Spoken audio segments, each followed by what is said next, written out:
سے متعلق اختلاف ہے۔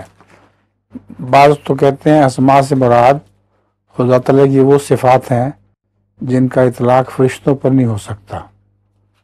مثلا خدا بہت بخشنے والا، بہت رحیم و کریم ہے۔ اب یہ جو بخشنے والا اور رحیم و کریم خدا ہے، رحمان ہے، اس کا تعلق فرشتوں سے نہیں ہے کیونکہ وہ گناہ نہیں کرتے۔